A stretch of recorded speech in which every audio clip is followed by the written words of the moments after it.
तो hello guys, मेरा नाम है प्रिंस और आप देख रहे हैं एनिमे समीक्षा। चलिए वीडियो को शुरू करते हैं। तो एपिसोड के स्टार्ट में हम रियोसी को एक घर में देखते हैं और सेंकू उस विंडो से गुजर रहा होता है। तो रियोसी उसे रोककर उसे कहता है कि मेरी इस कहानी को सुनो। वो कहता है कि इमेजिन करो कि तुम एक नाइट हो जो कि एक किंगडम को सर्व करता है और फिर तुम्हें उस किंगडम की प्रिंसेस से प्यार हो जाता है, लेकिन प्रिंसेस के लिए तुमसे भी बेहतर एक पर्सन होता है जो कि पास के किंगडम का प्रिंस होता है। तो तुम क्या करोगे? हम देखते हैं कि ये सुनकर सेंकू को कुछ भी समझ नहीं आता, लेकिन फिर उसे स्टैनली के बारे में याद आता है और फिर वो रियोसी की बात समझ जाता है। और फिर सेंकू उससे कहता है कि एक अच्छा साइंटिस्ट एफिशिएंसी को वैल्यू करता है, तो अगर कोई मुझसे भी अच्छा है तो मैं वो काम उसे सौंप दूंगा। फिर अगले सीन में हम देखते हैं कि वो स्टैनली वाली बात ज़ेनो को बता देते हैं और ये सुनकर वो कहता है कि स्टैनली सच में इस काम के लिए बेस्ट रहेगा। फिर वो कहता है कि लेकिन तुम्हारे इस डिसीजन से मैं सरप्राइज हो गया हूँ। वो कहता है कि अगर स्टैनली और मैं साथ में मिल गए तो हम फिर से वर्ल्ड पर कब्जा करने का प्लान कर सकते हैं। तो फिर रियोसी उसे कहता है कि वर्ल्ड जितना रिस्टोर किया जा चुका है उसे देखते हुए वो लॉजिकल नहीं है। फिर सेंकू कहता है कि लेकिन कुछ लोग जरूर ये सुनकर डर जाएंगे। ज़ेनो उससे कहता है कि उनसे कहना कि मैंने तुमसे कहा कि अगर तुम स्टैनली को रिवाइव नहीं करोगे तो मैं रॉकेट बनाने में तुम्हारी हेल्प नहीं करूंगा। तो सुनकर रियोसी उसे कहता है कि ज़ेनो, तुम्हें हर बार विलेन बनने की जरूरत नहीं है और भले ही तुम्हें ये पसंद हो या नहीं, लेकिन तुम भी किंगडम ऑफ साइंस के एक मेंबर हो और उसके एक लीडर हो। फिर अगले सीन में हम देखते हैं कि स्टैनली को रिवाइव करने की बात सुनकर बाकी के सभी लोग काफी ज्यादा शॉक हो जाते हैं और डर जाते हैं। और फिर गैन उनसे कहता है कि सुकासा ज़ेनो के साथ रहेगा और फिर सुकासा उन्हें बताता है कि ऑन पेपर वो सिर्फ एक वीआईपी बॉडीगार्ड होगा, लेकिन तभी ज़ेनो कहता है कि लेकिन अगर स्टैनली ने हमें धोखा दिया तो सुकासा मुझे पीट देगा। दूसरे शब्दों में वो एक हॉस्टेज होगा। फिर हम देखते हैं कि चेल्सी रियोसी से पूछती है कि क्या तुम्हें इससे कोई प्रॉब्लम नहीं है? रियोसी कहता है कि मैं भी उतना ही अच्छा पायलट हूँ जितना वो है, लेकिन मैं उसके जितना अच्छा शूटर नहीं हूँ। चेल्सी उससे कहती है कि मैं ये कहना चाहती हूँ कि तुम्हारा तो मून पर जाने का बहुत मन था। तो फिर रियोसी कहता है कि बेस्ट पॉसिबल जॉब के लिए बेस्ट स्किल वाला पर्सन होना मैं यही चाहता हूँ। फिर अगले सीन में हम देखते हैं कि वो स्टैनली को रिवाइव कर देते हैं और फिर ज़ेनो उसको उसका लाइटर और सिगरेट देता है और फिर स्टैनली उनसे पूछता है कि मुझे क्या करना है। तो ज़ेनो उससे कहता है कि मान लो कि तुम एक 600 मीटर पर सेकंड वाली मजल वेलोसिटी से एक बुलेट के राउंड को फायर करते हो, लेकिन मून पर ग्रेविटेशनल फोर्स अर्थ के 6 गुना कम होता है और वहाँ पर कोई भी एयर रेजिस्टेंस नहीं होगा और तुम्हारा टारगेट 1 किलोमीटर दूर मेडुसा होगी।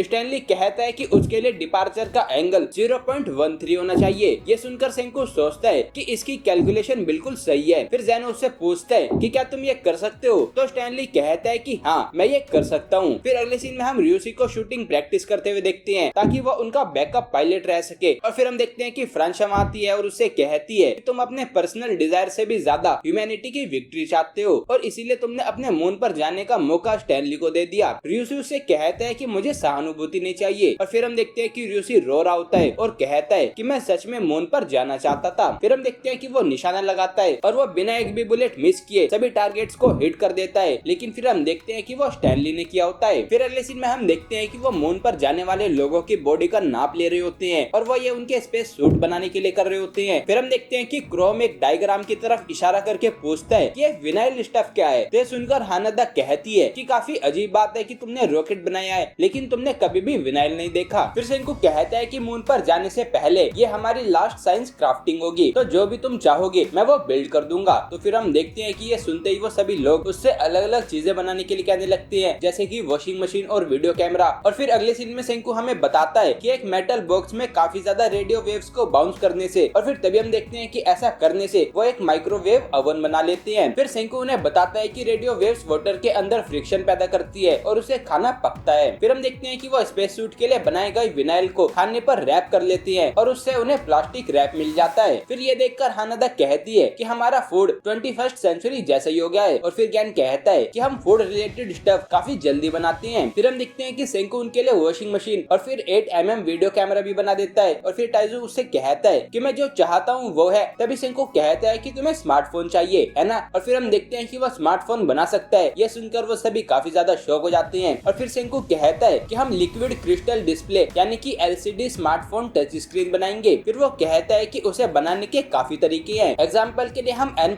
ब्यूटाइलिन और पेट्रोलियम से निकाले गए टोल्यून को एनालिन के साथ सिंथेसाइज करेंगे। और फिर तभी ज्ञान उससे कहता है कि हमें इन एग्जाम्पल से कुछ समझ नहीं आ रहा। फिर सेंकू कहता है कि हम ग्लास पर ऐसी वर्टिकल लाइंस में ट्रेंचेस बनाएंगे और फिर उस पर अपना लिक्विड क्रिस्टल डालेंगे जिससे वो उन ट्रेंचेस में सेट हो जाएगा। फिर वो कहता है कि हम एक ऐसा ही हॉरिजॉन्टल लाइन वाला ग्लास लेंगे और उसे इस तरह से लगा देंगे। और फिर वो कहता है कि वर्टिकल और हॉरिजॉन्टल लाइन को सैंडविच की तरह लगाने से वो अपने अंदर से लाइट को पास होने देता है और फिर जब हम उसमें इलेक्ट्रिसिटी डालेंगे तो लाइट उस टनल के पार नहीं जा सकेगी और स्क्रीन पर वो पार्ट ब्लैक दिखेगा। फिर कासेकी कहता है कि मुझे ये समझ नहीं आ रहा जबकि मैं ये बिल्ड भी कर रहा हूँ। फिर वो कहता है कि बेसिकली लिक्विड क्रिस्टल पर इलेक्ट्रिसिटी डालने से वो ब्लैक हो जाता है। फिर सेंको उस लिक्विड क्रिस्टल के ऊपर विनाइल की 2 शीट्स लगा देता है और कहता है कि इस पर जहाँ भी तुम टच करते हो वहाँ से इलेक्ट्रिसिटी पास करती है और इस तरह से तुम LCD टच स्क्रीन बना लेते हो। फिर हम देखते हैं कि वो उस स्मार्टफोन को बना लेते हैं और उसे देखकर सभी लोग काफी ज्यादा खुश हो जाते हैं, लेकिन फिर हम देखते हैं कि वो काफी बड़ा होता है। फिर हमें पता चलता है कि वो उससे मैसेजेस भेज सकते हैं और गेम्स भी खेल सकते हैं। फिर चेल्सी कहती है कि सेंकू ने अपने फ्रेंड टाइजू के लिए LCD टच स्क्रीन बनाई, वो काफी अच्छा है। तो सुनकर कोहाकू कहती है कि मुझे ऐसा नहीं लगता और फिर हमें पता चलता है कि उन्हें लिक्विड क्रिस्टल डिस्प्ले स्पेसशिप के लिए भी चाहिए होती है क्योंकि वो वैक्यूम ट्यूब डिस्प्ले के मुकाबले काफी पतली और काफी हल्की होती है और इससे उनके राउंड ट्रिप रॉकेट पर कम लोड पड़ेगा। फिर हम देखते हैं कि उन्होंने क्रू कैप्सूल बना लिया होता है जिसमें वो सभी बैठेंगे और फिर हम देखते हैं कि उन्होंने अपना मून रॉकेट सेंको 11 बना लिया होता है और वो मून पर जाने के लिए रेडी होते हैं। और फिर अगले सीन में हम सेंको, कोहाकू और स्टैनली को उनके स्पेस सूट में देखते हैं और सभी लोग उन लोगों को देख रहे होते हैं। फिर रोरी और सुइका कोहाकू से कहती हैं कि खुद को खतरे में मत डालना और सही सलामत वापस आ जाना। फिर ज़ेनो स्टैनली से कहता है कि हमारा वाईमैन के साथ लास्ट बैटल है और फिर से तुम्हारी मिलिट्री पावर्स और मेरी साइंस एक साथ है। स्टैनली कहता है कि सिर्फ हम 2 ही साथ नहीं है और फिर ज़ेनो कहता है कि सही का पूरा वर्ल्ड हमारे साथ है। फिर ज़ेनो स्टैनली को एक सिगरेट का बॉक्स देता है जो कि खाने वाली सिगरेट होती है क्योंकि वो स्पेस में स्मोकिंग नहीं कर सकता। फिर सुकासा कहता है कि कोहाकू तुम यहाँ पर सबसे ज्यादा स्किल्ड मार्शल आर्टिस्ट हो और स्टैनली तुम यहाँ के सबसे बेस्ट शूटर हो, तुम दोनों मून पर जाने वाले सबसे स्ट्रॉन्गेस्ट पर्सन हो। फिर यूसी स्टैनली से कहता है कि तुमने मून पर जाने की मेरी सीट चुरा ली तो वाईमैन को हराना तुम्हारी ड्यूटी है, तो क्या तुम ये कर सकते हो? तो वो कहता है कि हाँ मैं ये कर सकता हूँ। फिर हम देखते हैं कि सुइका सोचती है कि हम मून पर जाना सेलिब्रेट कर रही हैं, लेकिन अगर पहले वाले रॉकेट की तरह ये वाला रॉकेट भी फेल हो गया तो तभी गेन कहता है कि सब कुछ ठीक होगा, वैसे भी वो सभी पेट्रीफाई होंगे, तो अगर लॉन्च फेल हो गया और उनके टुकड़े हो गए तो हम उन्हें वापस से इकट्ठा करके जोड़ देंगे। फिर टाइजू सेंको से कहता है कि सब कुछ ठीक होगा और अगर कुछ गलत हुआ तो मैं तुम्हारे सभी पीसेस को गैदर करूंगा और यूजुरिया तुम्हें वापस से जोड़ देगी, ये मेरा प्रॉमिस है। फिर हम देखते हैं कि वो सभी लोग उनको चीयर करने लगते हैं और फिर हम देखते हैं कि आखिरकार जोएल कासेकी से मिल लेता है और फिर अगले सीन में हम देखते हैं कि कासेकी और जोएल मेडुसा में बैटरी डाल रहे होते हैं और वो दोनों काफी तेजी से काम कर रहे होते हैं। फिर अगले सीन में हम मिनामी को रिपोर्टिंग करते हुए देखते हैं और वो कहती है कि इस स्टोन वर्ल्ड में हमने रॉकेट बनाया और अब हम मून पर जाने वाले हैं। फिर हम देखते हैं कि कासेकी सेंकू को वो मेडुसा दे देता है और फिर हम देखते हैं कि सेंकू, कोहाकू और स्टैनली रॉकेट में बैठ जाते हैं और फिर सेंकू उन तीनों को मेडुसा से पेट्रीफाई कर देता है और फिर हम उनके कंट्रोल रूम का सीन देखते हैं जहाँ सभी ने अपनी अपनी पोजीशन ले ली होती है और फिर सुइका ऑन बोर्ड पावर को स्विच ऑन कर देती है और फिर ओकियो बताता है कि टैंक का प्रेशर नॉर्मल है। फिर ज़ेनो उस रॉकेट के नीचे वाले पार्ट में पानी भर देता है और फिर कासेकी देखता है कि सभी सिस्टम नॉर्मल होता है और फिर हम देखते हैं कि अब सिर्फ 60 सेकंड ही बची होती हैं। फिर हम काउंटडाउन को देखते हैं और फिर ज़ेनो मेन इंजन को स्टार्ट कर देता है और फिर हम 10 से रिवर्स काउंटिंग होते हुए देखते हैं और फिर हम सेंकू को देखते हैं और वो कहता है कि जब तुम पेट्रीफाई होते हो तो काफी शांति होती है और तुम्हें कोई वाइब्रेशन भी फील नहीं होती। फिर वो कहता है कि इससे मुझे पहले की याद आ गई, जब पहली बार मैं पेट्रीफाई हुआ था तो मैं 3700 ईयर्स तक सेकंड्स को गिन रहा था और अब मैं रिवर्स काउंटिंग कर रहा हूँ। फिर हम देखते हैं कि वो 3, 2, 1 काउंट करता है और फिर हम देखते हैं कि उनका रॉकेट स्टार्ट हो जाता है और फिर सेंकू कहता है कि अब हम अर्थ से निकलने वाले हैं। फिर हम देखते हैं कि उनका रॉकेट पूरी तरह से स्टार्ट हो जाता है और लॉन्च हो रहा होता है और फिर हम देखते हैं कि वो सक्सेसफुली लॉन्च हो जाता है और ये देखकर सभी लोग काफी ज्यादा खुश हो जाते हैं और खुशी से रोने लगते हैं और फिर हम देखते हैं कि एपिसोड यहीं पर एंड हो जाता है। तो गाइस ये था episode 10 of doctor stone season 4 part 3। अगर आपको ये वीडियो पसंद आई तो वीडियो को लाइक कीजिए, चैनल को सब्सक्राइब कीजिए, प्रेस कीजिए बेल आइकन को। मैं मिलता हूँ आपसे अगली वीडियो में। Thank you.